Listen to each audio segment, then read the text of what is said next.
Près de 90 millions de citoyens habitent au Burundi, au Rwanda et en RDC. Une partie de cette population doit se rendre aux urnes au cours des 2 prochaines années. Au Burundi, ils sont déjà dans l'exercice. Le Congo suivra l'année prochaine. Et au Rwanda, ce sera en 2017. Mais tous ces pays sont confrontés à un problème. Tous les présidents de ces 3 pays ont déjà terminé 2 de leurs mandats que leur confère la Constitution. Et ça, c'est un problème crucial en Afrique. Il est rare que le président sortant veuille partir sans qu'il y ait tractation. Au Burundi, par ailleurs, les choses n'ont pas l'air de bien marcher. Beaucoup de personnes ont déjà quitté le pays. Plus de 100 000 personnes ont fui vers le pays voisin. Au Congo, des discussions sont en cours au sujet du délai constitutionnel. Au Rwanda, on ne sait pas encore vers où on s'oriente. Une autre question qui se profile à l'horizon concerne la bonne gouvernance. Certains disent, comment est-ce que les populations sont gouvernées? Entre un mandat et un autre, qu'est-ce qui s'est passé? Et puis ils se demandent encore, qu'est-ce qui manque aujourd'hui pour qu'un dirigeant accepte de se livrer au jeu d'alternance? Qu'est-ce qui peut être fait pour que les lois du pays soient respectées par tous? Ce sont toutes des questions complexes.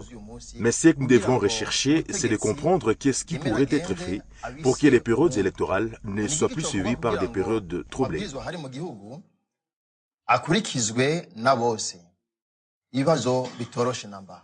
C'est donc des questions très complexes. Pour les aborder, nous allons discuter avec des personnalités que vous connaissez sans doute. De la République démocratique du Congo, nous avons Gaudens Maeshe. En 2006, vous avez supervisé les élections au Congo dans le Sud Kivu. Il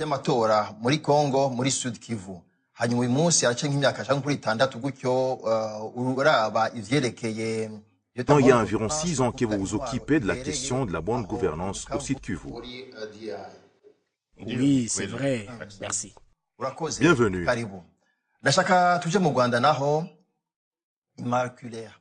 Passons maintenant au Rwanda. Nous sommes avec Marie Immaculée Ingabire. Au Rwanda, vous dirigez l'ONG Transparency International. Bienvenue, madame. Oui, merci.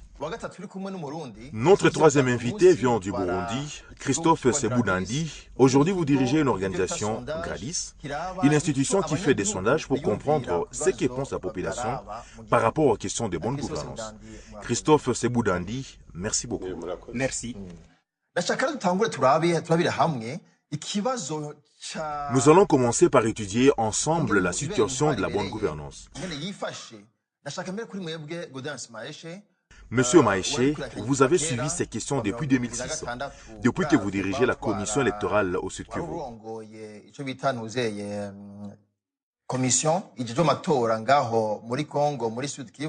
9 ans après, comment se trouve la bonne gouvernance dans cette province? La bonne gouvernance, c'est comme si on en parle seulement, mais en pratique, il ne se passe pas grand-chose. Nous qui appuyons le gouvernement au niveau de l'Assemblée provinciale, la société civile, nous avons constaté que la plupart des autorités ne font pas leur travail comme il se doit. Parce que les autorités sont censées suivre un plan d'action ou un programme de travail qui reflète les demandes de la population. Mais ce qui se fait est tout à fait le contraire de ce plan.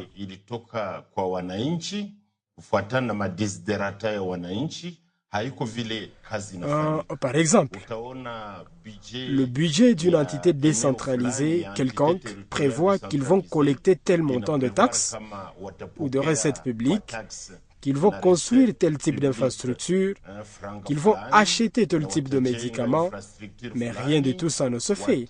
La parole n'est pas suivie d'action. Nous allons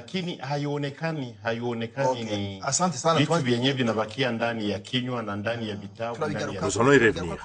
Continuons à étudier la question.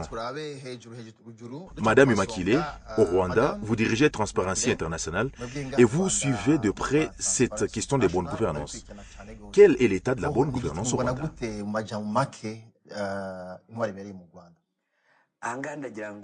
Je voudrais rappeler à ceux qui nous suivent qu'au Rwanda, la situation est différente de celle des autres pays voisins. Déjà, de par le passé de ces pays, le Rwanda en 1994 était un pays réduit en cendres.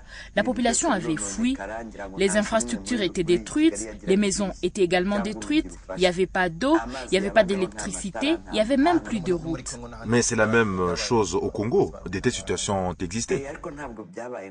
Mais ce n'est pas la même chose qu'au Rwanda. La situation au Rwanda est exceptionnelle. Si on revient au Rwanda de cette époque, en 1994, et si on compare avec la situation d'aujourd'hui, je pense que vos yeux peuvent voir le changement. Tout le monde peut voir qu'il y a eu des réalisations très importantes et dont on peut être fier. Seulement, on ne peut pas dire que tout est rose. Il faut qu'il y ait des mesures pour préserver ce qui a été construit pour qu'il ne soit pas détruit tout en maintenant le développement.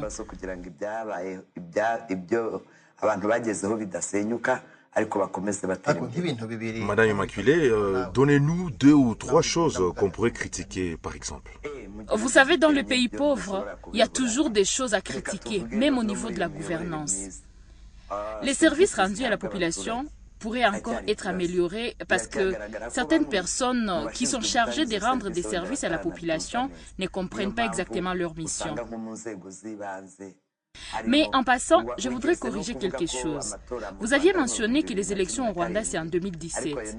Mais je voudrais juste rappeler que cette échéance concerne la présidentielle, mais les élections des instances de base commencent déjà l'année prochaine, en 2016. Autre chose qu'on peut soulever est que la mauvaise gouvernance, des fois, peut être liée aux facteurs de pauvreté ou de carence de la main-d'œuvre qualifiée qu'aux facteurs de la mauvaise foi des dirigeants. Mais nous pouvons admettre aussi que des fois, le mauvais service au niveau de la gouvernance locale peut être lié à la mauvaise foi des autorités des instances de base. Christophe Sebudandi, quelle est la situation au Burundi au niveau de la bonne gouvernance? Si je devais vous dresser une image, je vous donnerai un exemple. On a posé à quelqu'un une question. Qu'est-ce qu'est la bonne gouvernance? Il a répondu. La bonne gouvernance, c'est comme une femme qui porte un enfant sur son dos. Elle peut le porter sur son dos convenablement, donc la tête vers le haut. Ou elle peut décider de porter son enfant la tête vers le bas. Je dirais qu'au Burundi, aujourd'hui, les pouvoirs qui nous dirigent depuis 10 ans nous dirigent et nous portent sur son dos, mais la tête vers le bas. Ce pouvoir-là n'a pas de vision. C'est comme si on avait un pilote qui n'a pas des instruments nécessaires pour orienter son avion. Les autorités burundaises aujourd'hui semblent naviguer à l'aveuglette. Normalement, les institutions doivent fonctionner correctement. Cela inclut la séparation entre les pouvoirs, l'exécutif et le législatif.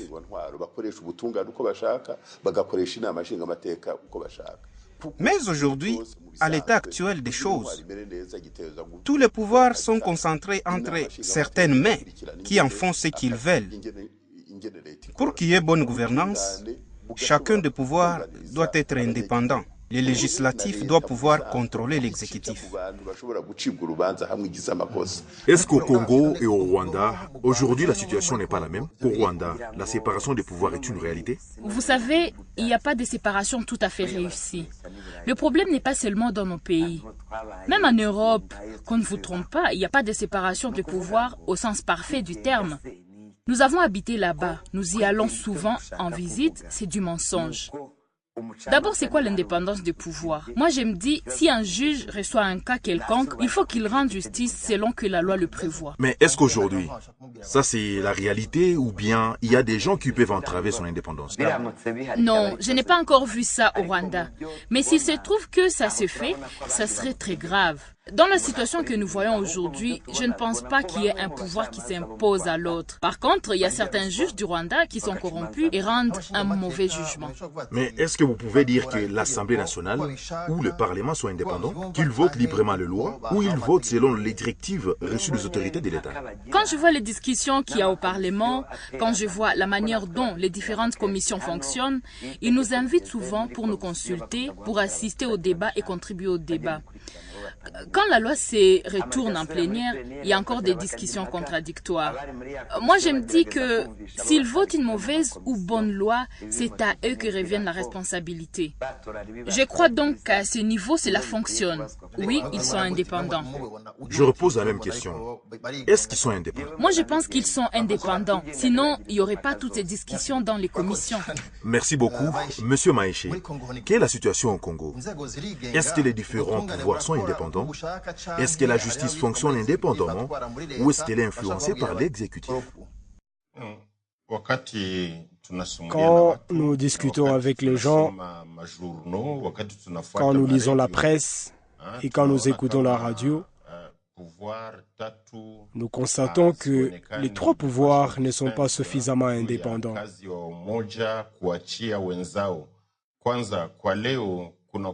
Aujourd'hui, il y a une expression à l'intérieur du pays qui dit « Tuachiane makazi ». Respectons le travail des uns et des autres. Évitons les interférences entre les différents pouvoirs. Quand l'administration publique veut s'ingérer dans le travail de la justice, il parle de privilèges. Mais le privilège ne peut pas s'exercer en dehors de la justice. La justice doit travailler sans interférence, sans subir l'influence de la politique.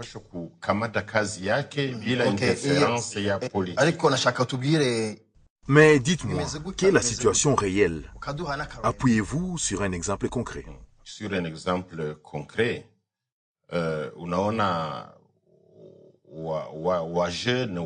Par exemple, quelques jeunes ont attaqué une station de police et l'ont détruite. La police a arrêté les jeunes et les a traduits en justice. Alors, les responsables locaux ont dit il faut libérer tous ces jeunes, il faut les libérer. Ceci est un exemple simple. Mais il y en a d'autres similaires.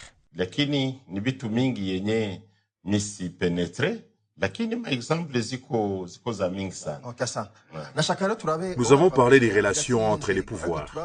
Maintenant, parlons des relations entre les dirigeants et les électeurs.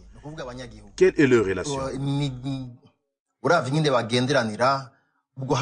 Souvent, on dit que les politiciens ne se tournent vers le peuple qu'au moment des élections et ne reviendront que des années plus tard, lorsqu'il y aura de nouvelles élections.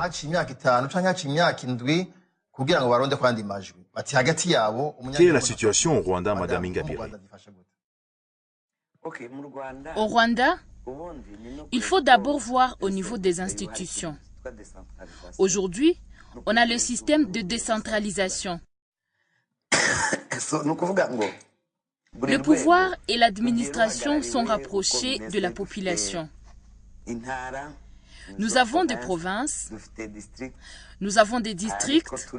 Cela correspond aux communes au Burundi, des secteurs et des cellules.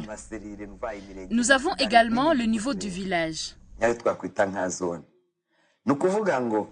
À tous ces niveaux, le gouvernement, l'exécutif sont représentés. Au niveau de l'Assemblée nationale, du Parlement, les députés vont consulter la population aux différents niveaux.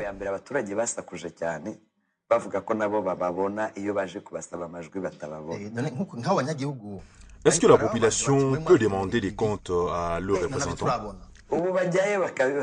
Oui. Aujourd'hui, lorsque les députés organisent des descentes dans les différentes entités administratives, ils rencontrent les comités consultatifs qui représentent la population et qui sont élus par la population pour la représenter.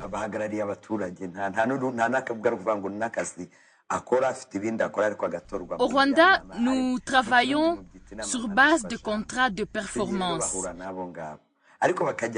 Et quand les députés descendent sur terrain, ils vérifient si les contrats ont été respectés.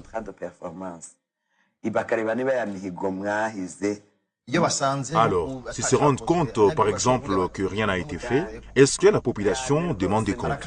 Est-ce qu'il y a, par exemple, des responsables qui ont été démis de leurs fonctions? Oh, beaucoup même. Au cours des 2 dernières années, il y a 4 maires qui ont été démis de leurs fonctions. Je peux dire 5 même.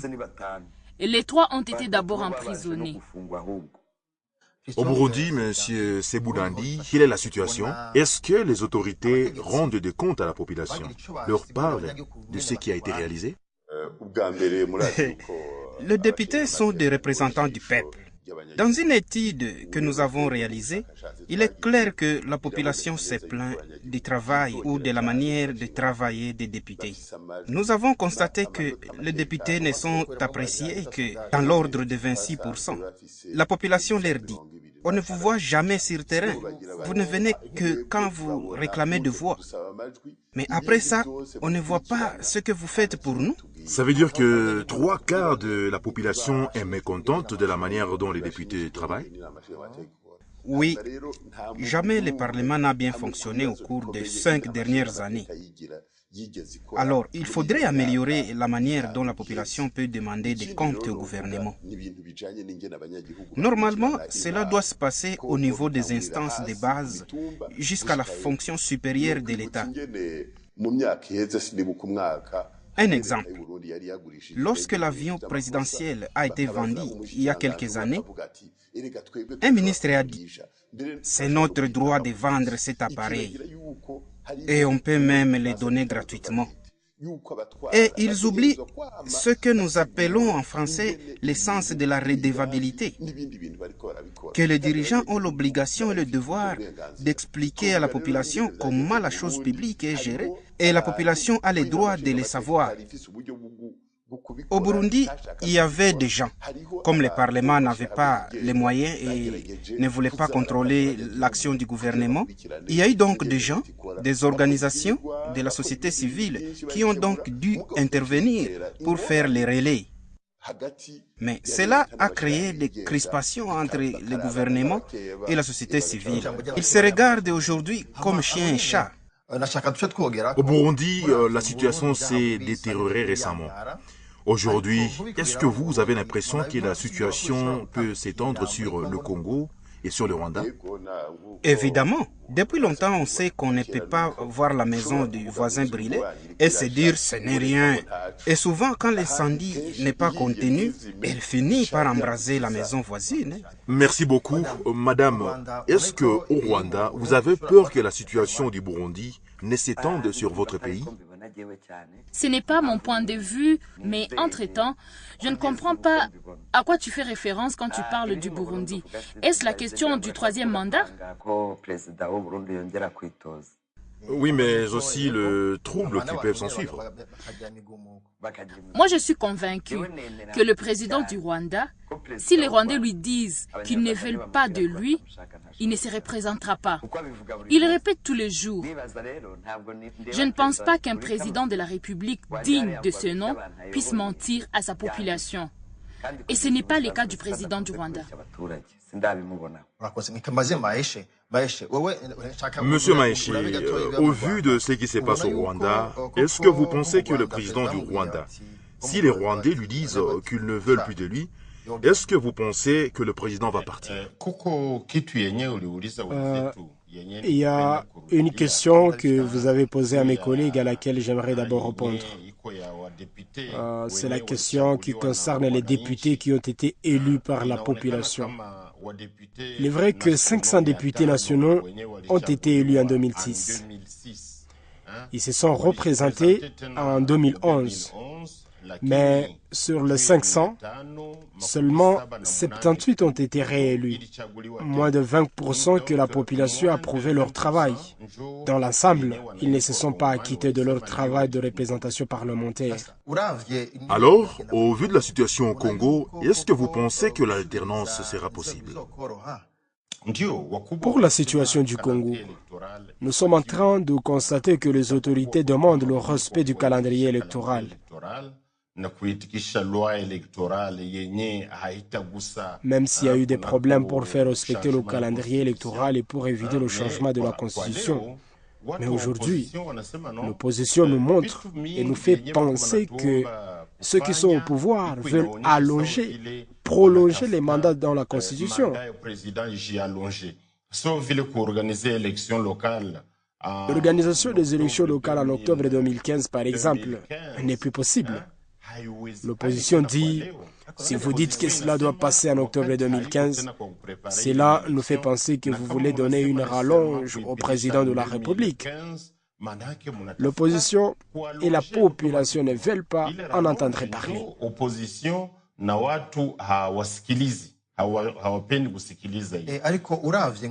Aujourd'hui, il y a des gens qui disent, est-ce qu'il est nécessaire qu'un président quitte le pouvoir? Est-ce que c'est nécessaire que le président parte?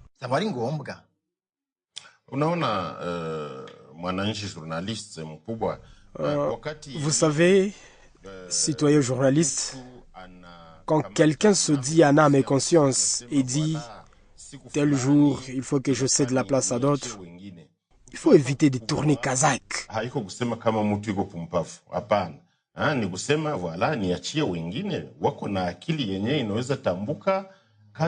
Tu sais que plus tard, la population peut dire « nous voulons encore le président » et il peut se représenter.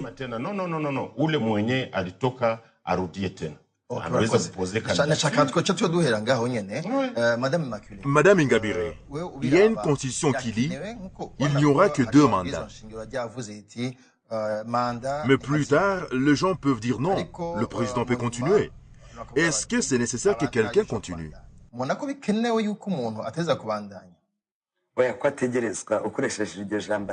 ne suis pas d'accord avec vous.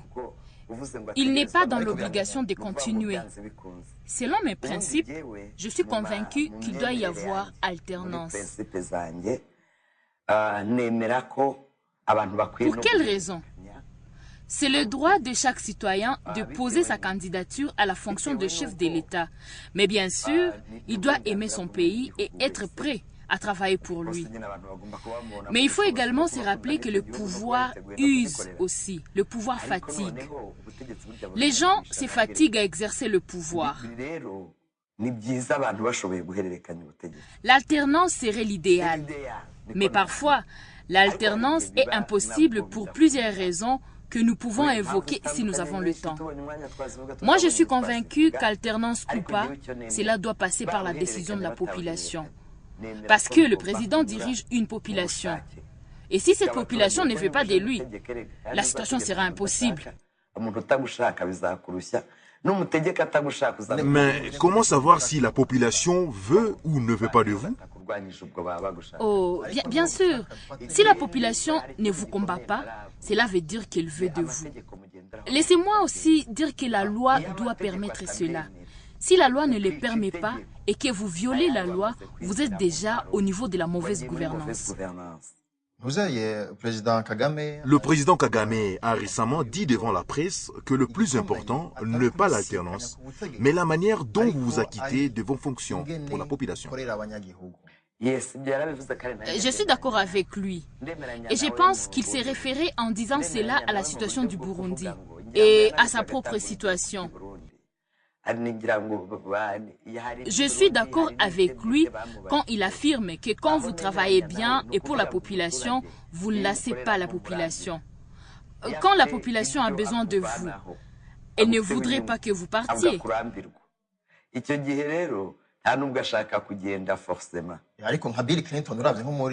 Prenons les cas de Bill Clinton aux États-Unis, par exemple. Quand il avait fini ses 2 mandats, les Américains l'adoraient, mais il est parti. Comment vous pouvez comparer les États-Unis avec nos pays? Est-ce que ce n'est pas un délit de la démocratie? Mais qu'est-ce que c'est la démocratie? La démocratie à l'américaine en plus, ne m'en parlez pas. Si la démocratie, c'est le fait de quitter le pouvoir et puis de tirer sur la population noire, c'est rendre dans d'autres pays et tu abats leur président et partir à la chasse de Ben Laden que tu as créé toi-même. Et d'ailleurs, tous ces terroristes, c'est l'Amérique qui les a créés, si c'est ça la démocratie. Pour moi, la démocratie, ce ne sont pas seulement les élections. Les élections sont une petite composante de la démocratie. La démocratie est un ensemble de choses. La démocratie n'est pas un slogan. La démocratie est une façon d'être, une façon de vivre. Christophe, au Burundi, vous avez peut-être une autre vision. Je pense que le plus important est que nous sommes en train de chercher la bonne gouvernance pour notre pays. S'il n'y a pas de bonne gouvernance dans un pays, cela se traduit par des problèmes pour la population. Ce que nous remarquons aujourd'hui, dans cette région et dans beaucoup de pays africains, les lois ont déterminé les mandats des chefs d'État. C'est généralement 2 mandats. Et généralement, vers la fin du 2e mandat, on dit on va essayer de voir comment remodeler la Constitution pour avoir un 3e mandat. Et à la fin du 3e mandat, cela se renouvelle. On a des exemples en Afrique.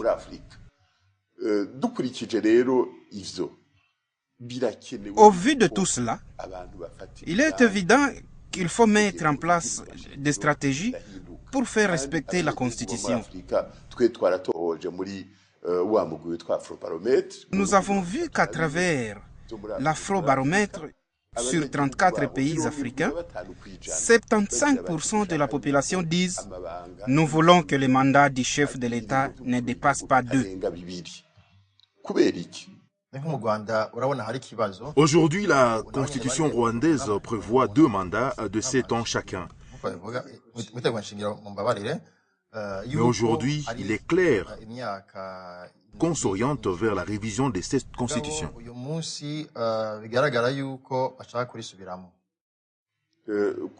Pour moi, il y a des principes.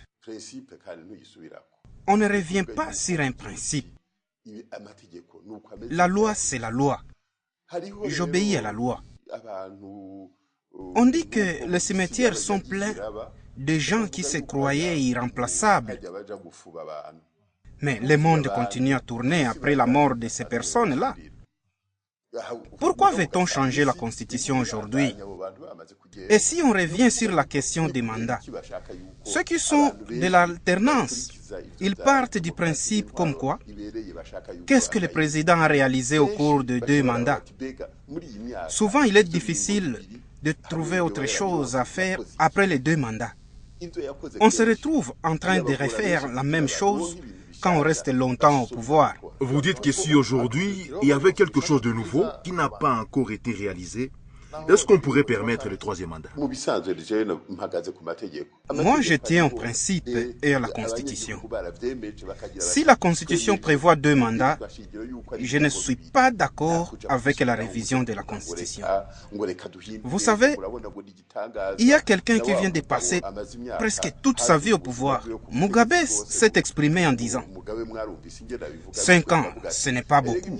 On peut le comparer à 2 semaines dans la vie politique. Il y a toujours des justifications pour s'accrocher au pouvoir. Et plus vous vous accrochez au pouvoir, plus vous serez tenté d'en faire comme une propriété privée, plutôt que de vous intéresser à l'intérêt du pays. Je pense que les Africains devraient comprendre que l'alternance serait une bonne chose. Quand on parle de l'alternance, il y a quelque chose qu'on voit en Afrique aujourd'hui. Parlons de nos 3 pays. Parlons de l'opposition. Je ne sais pas comment on appelle cela dans votre langue. L'opposition, j'ai l'impression qu'elle est écartée dans nos pays. Au Rwanda, par exemple, Madame Immaculée, on va revenir sur Christophe sur cette question. Est-ce qu'on rend facile le travail de l'opposition?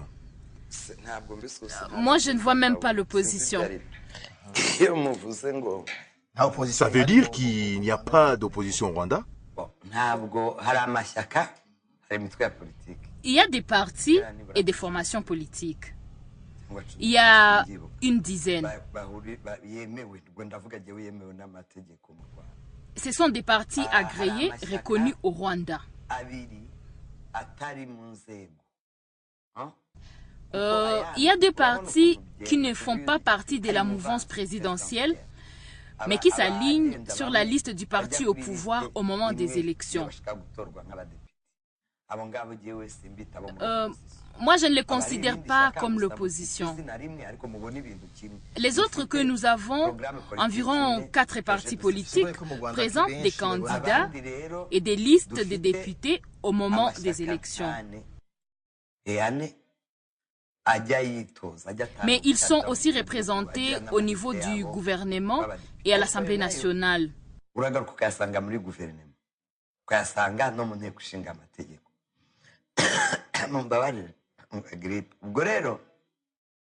C'est donc difficile de dire qu'il y a une opposition alors que les partis sont alignés au programme du gouvernement.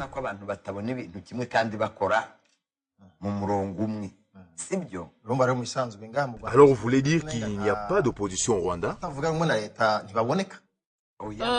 Moi, je pense qu'il n'y en a pas. La question que je pose est celle-ci. Est-ce qu'on facilite le travail de l'opposition? Qui parle de faciliter le travail de l'opposition? Quel est le gouvernement qui facilitera le travail de son opposant?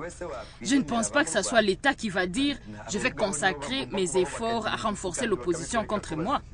Mais il faut que la loi leur facilite la tâche. Oui, je pense que la loi facilite le travail de l'opposition. C'est écrit. Au Burundi, est-ce qu'il y a une opposition? Je vais vous donner un exemple. Au Burundi, il y a un enseignant qui a fait une étude qui a montré que dans cette région, il y a une sorte de tristesse. Il y a encore l'héritage des partis uniques en Tanzanie et au Kenya, dans tous les pays de la région. Il y a un parti au pouvoir qui fait tout son possible pour étouffer les partis d'opposition et qui essaie de renforcer des petits partis satellites pour prouver que la démocratie est en marche. L'exemple du Burundi. Au fil des dernières années, l'opposition a été étouffée et n'entre plus en contact avec la population. Le pouvoir en place a débloqué beaucoup de fonds pour acheter des petits partis satellites. Il les renforce, il fait en sorte que le parti fort de l'opposition éclate et finance les dissidents de ces partis.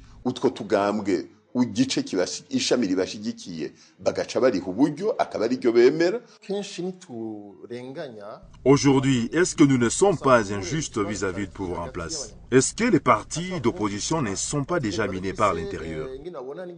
En 2010, par exemple, les gens refusaient de participer aux élections. L'opposition a refusé et vous connaissez la suite. Est-ce qu'on ne peut pas dire que c'est de leur faute? Oui, vous avez raison. Je pense que l'opposition, si elle avait participé aux élections de 2010, elle aurait pu être représentée. Je suis donc d'accord qu'ils ont un problème eux aussi. On peut dire qu'il manque de maturité? Il y a une sorte de manque de leadership, pas un manque de maturité. Il n'y a pas de leadership visible et donc les partis éclatent. Au Congo, par exemple, Kabila est au pouvoir. Est-ce qu'il y a des individus qui peuvent le remplacer? On ne peut pas dire qu'il n'y a personne qui peut faire ce que moi je fais.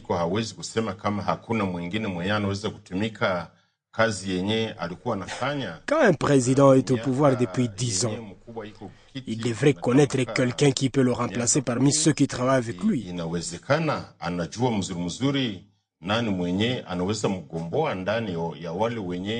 L'opposition ne devrait pas non plus se dire qu'ils vont avoir le pouvoir sur un plateau.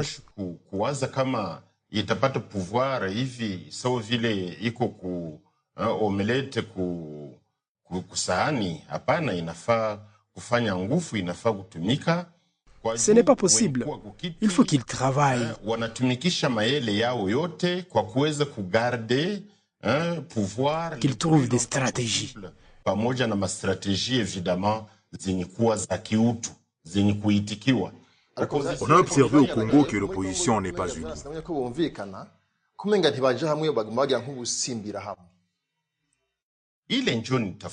Je suis content que vous avez souligné ce point.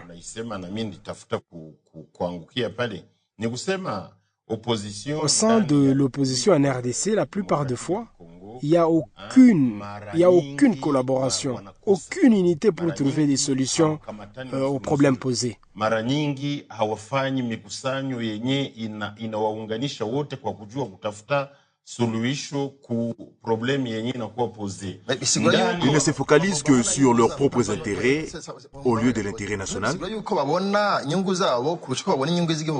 Oui, au sein de l'opposition, il faut que les partis politiques sachent qu'il faut avoir une alternance politique. Parce que certains partis politiques sont dirigés par les individus qui ont dirigé le pays pendant plusieurs années, plus de 40 ans. Ces individus parlent de l'alternance pour demander de remplacer quelqu'un qui a dirigé le pays pendant 10 ans. Alors qu'eux aussi ont occupé des postes de plus haut niveau pendant beaucoup d'années.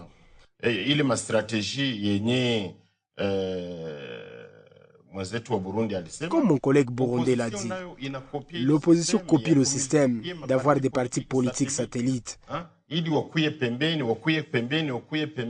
En RDC, on a 450 partis politiques. Ça ne va pas. C'est ingouvernable, plus de 450. Ce n'est pas possible de contrôler ce genre d'espace politique. Est-ce que c'est des partis politiques tribus?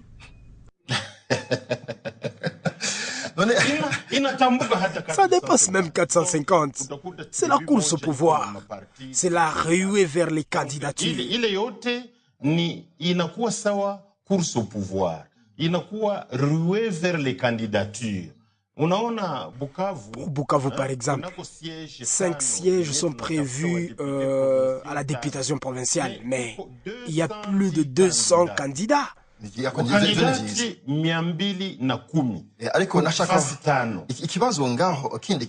on parle de l'alternance politique, est-ce qu'il n'y a pas un problème au sein de ces partis politiques même?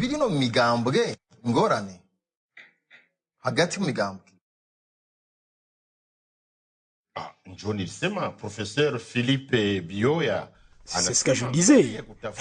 Professeur Philippe Bouyoya a dit, avant de parler de l'alternance au plus haut niveau de l'État, il faut parler de l'alternance au sein des organisations de la société civile et dans les partis politiques,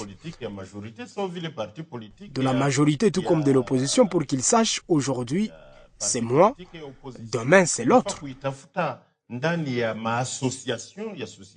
Pour qu'ils comprennent cette alternance.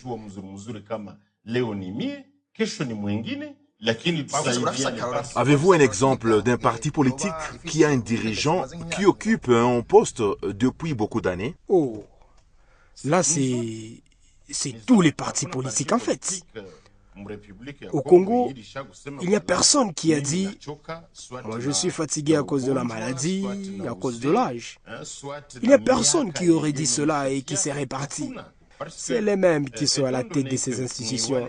C'est eux qui veulent être élus pour avoir un poste gouvernemental. Ça devient un poste, un job pour l'individu. C'est donc pour lui. Il n'y a que lui et il ne peut y avoir personne d'autre. C'est ça le problème. Il faut qu'à partir de la base, tout le monde comprenne que l'alternance ne concerne pas seulement le plus haut niveau. Il faut qu'on commence au bas niveau.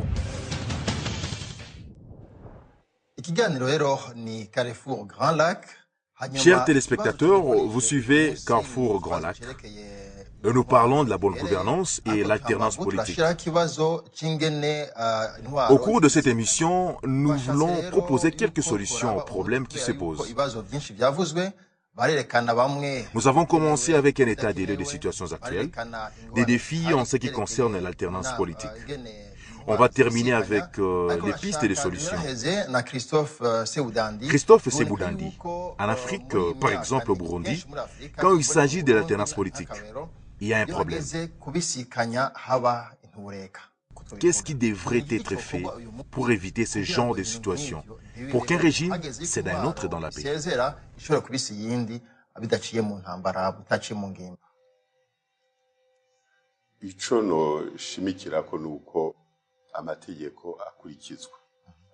Je soutiens que la loi soit respectée.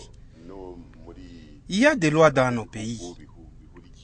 Il y a des lois dans les pays africains, aussi sur l'alternance politique.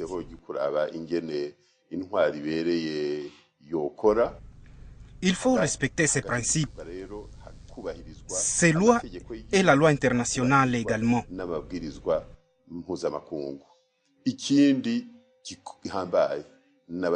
Un autre point important, c'est le point de vue de la population. Il faut qu'elle soit respectée. Comme vous le savez, le pouvoir ne vous est jamais donné sur une assiette. Il faut que la population puisse dire très librement, c'est ça que nous voulons. Et les gens chez nous au Burundi ont dit qu'il faut un changement. Il faut respecter ces souhaits de la population. Il faut que cette même population demande ses droits. Il ne faut pas qu'elle soit intimidée. Mais s'il arrive que le pouvoir et l'opposition n'arrivent pas à s'entendre, qu'est-ce que la population peut faire?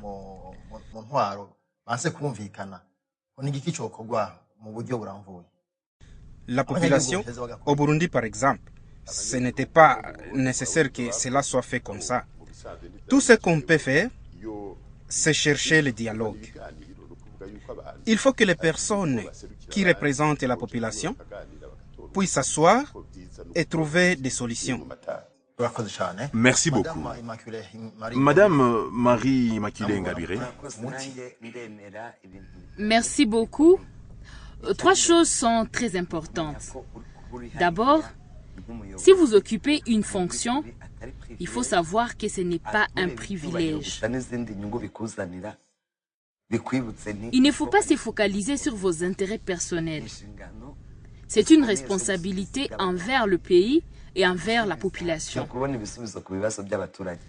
Il faut trouver des solutions aux problèmes. Je suis d'accord avec Christophe quand il dit qu'il faut écouter les souhaits du peuple. Si vous n'écoutez pas le peuple, vous ne pouvez pas dire que vous dirigez cette population. Ça arrive dans les dictatures et je suis contente que ce soit fini avec le phénomène coup d'État. Mais il faut faire plus. Je suis contente qu'il n'y ait plus de coup d'État. On n'a plus besoin de ça. C'est juste du chaos. Il faut qu'il y ait un dialogue sur le plan national. Et tous les acteurs doivent s'asseoir et discuter des plans à réaliser. Je sais aussi que parfois on peut changer la loi. Même la Constitution, ce n'est pas la Bible. Quand on écrit la Constitution, on dit pour changer ou amender une telle clause, c'est possible. Donc, je suis d'accord avec le président. À part ce point-là, je pense que personne n'est irremplaçable. Les gens ne doivent pas tenir la population en otage. Alors, Monsieur Maïché, au Congo, si vous analysez la situation dans la région et les problèmes qui se posent dans l'alternance politique, qu'est-ce qu'il faudrait faire pour qu'il n'y ait plus de chaos quand il s'agit des moments de remplacer les dirigeants?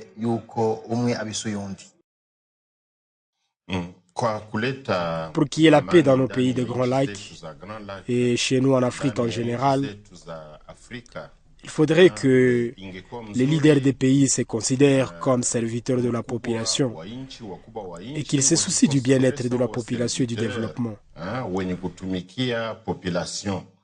Quand il y a des conflits, il faut dialoguer. Et ce dialogue-là devrait être continuel. Il ne faut pas que ce dialogue se tienne à la veille des élections. Il faut qu'il y ait le respect du partage du pouvoir. Le gouvernement doit le respecter.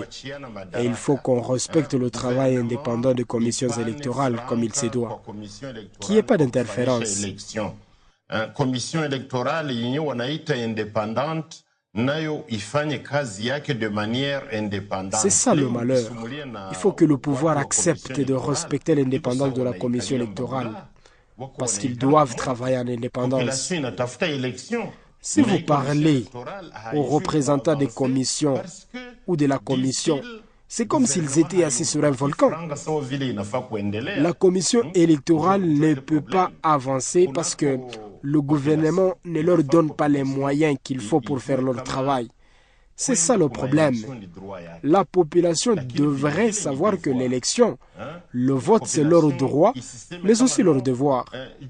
La population ne devrait pas dire que, comme il n'y a pas eu de préparatifs, on ne va pas voter. Et si les préparatifs n'ont pas été faits comme il faut, qu'est-ce qu'il faudra faire?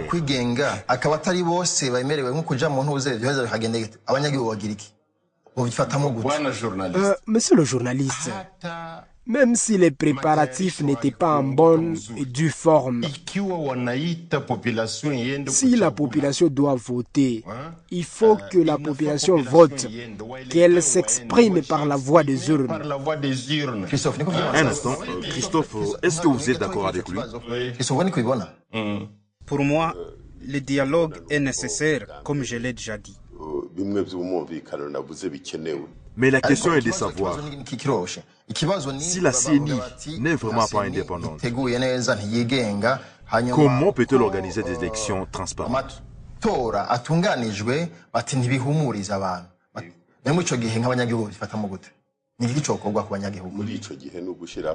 Il faut qu'il y ait une CENI en toute concertation par toutes les parties présentes.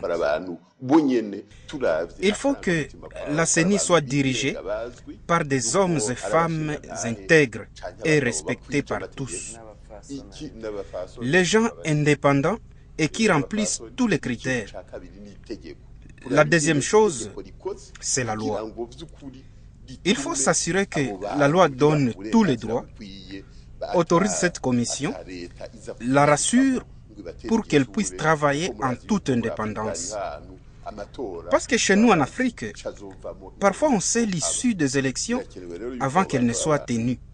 Il faut que la commission soit là avec une loi qui la protège. Merci beaucoup. Nous allons terminer par ici. Vous avez compris, il s'agit d'une question complexe vu la situation actuelle au Burundi, où les élections doivent avoir lieu cette année. Au Rwanda, les élections auront lieu en 2017.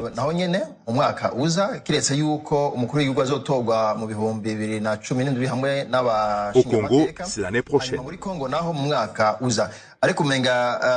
Monsieur Maeshe, vous voulez dire quelque chose? Oui.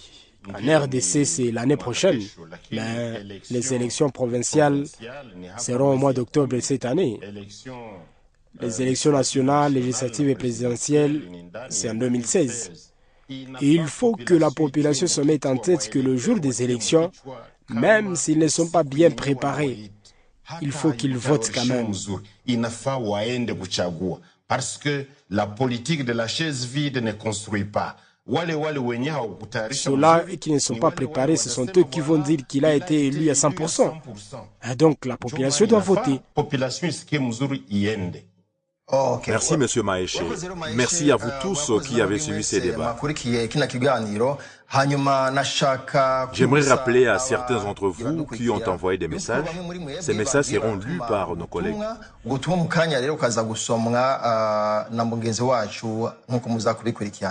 Je remercie particulièrement nos invités, notamment Madame Immaculée Marie Ngabire. Je rappelle que vous êtes la directrice de Transparency International au Rwanda. Merci beaucoup. Je remercie Christophe Seboudandi, le directeur de Gradis, une association qui est chargée des questions de citoyenneté au Burundi. Merci. Je remercie Gaudens Maeshe, qui est spécialiste en bonne gouvernance à Bukavu. Monsieur Maeshe, ce n'est pas la première fois qu'on se retrouve sur le plateau. Je vous remercie beaucoup. Merci également.